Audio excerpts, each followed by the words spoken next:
বন্ধুরা আবার বৌমা উপহার নিয়ে এসছে। বৌমার বোন এসেছে ওদের বাপের বাড়ি থেকে, বাপের বাড়ির গাছের কাঁচকলা নিয়ে এসছে। এত সুন্দর ছিল কাঁচকলাগুলো, পাকা কলাও দিয়েছে, সেগুলোও খুব মিষ্টি ছিল। তো কাঁচকলা দিয়ে তো অনেক কিছুই হয়, আমি তো এমনি সিদ্ধ খেয়েছি সেদিন রাত্রিরেই, ভীষণ ভালো লাগে। তো আজকে কাঁচকলার কোপ্তা তো সবাই খেয়েছো, কিমা দিয়ে বানাবো কাঁচকলার কোপ্তা। আর এটা পেঁপের ডালনা। অনেক সময় পাঁপড় ভাজলে পরে একটু একটা আধটা থেকে যায়, সেই লেফট ওভার পাঁপড়গুলো দিয়ে করব পেঁপের ডালনা।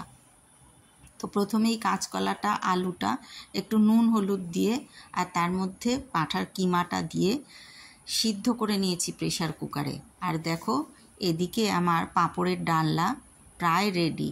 এর মধ্যে কিন্তু পেঁপে, আলু, 5 ফোড়ন দিয়েছি, শুকনো লঙ্কা দিয়েছি আর হলুদ, নুন, টমেটো, এর বেশি কিছু দিইনি। তোমরা ইচ্ছে হলে সামান্য মিষ্টি দিতে পারো। আর নামানোর আগে একটু ঘি গরম মশলার গুঁড়ো। ভীষণ ভালো হয় খেতে এই নিরামিষ রান্নাটা। পাঁপড়ের ডালনা আমার মামার খুব প্রিয় ছিল।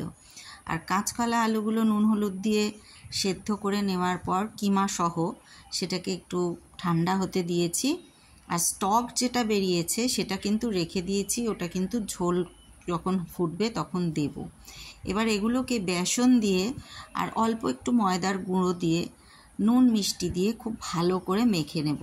তার সাথে দেব জিরের গুঁড়ো, লঙ্কার গুঁড়ো, যে যেরকম ঝাল খায়, একটু হলুদ গুঁড়ো, সব দিয়ে খুব ভালোভাবে চটকে মেখে এই রকম ছোট ছোট বল করে ভেজে নেব।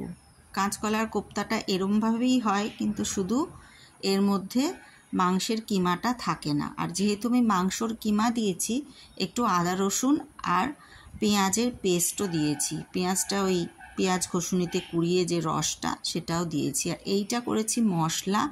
এর মধ্যে একটু দই আছে আর নুন, হলুদ, জিরের গুঁড়ো, গরম মশলার গুঁড়ো, একটু মিষ্টি, সব মিশিয়ে যেরকম একটা মশলা হয় সেটাই বানিয়েছিলাম। তারপরে বড়াগুলো ভেজে নিয়েছি। এটা ভাজতেই অনেকটা সময় যায়।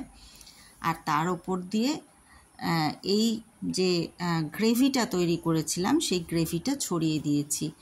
গ্রেভিটা পেঁয়াজ রসুনেরও হতে পারে বা গ্রেভিটা এমনি নিরামিষও হতে পারে।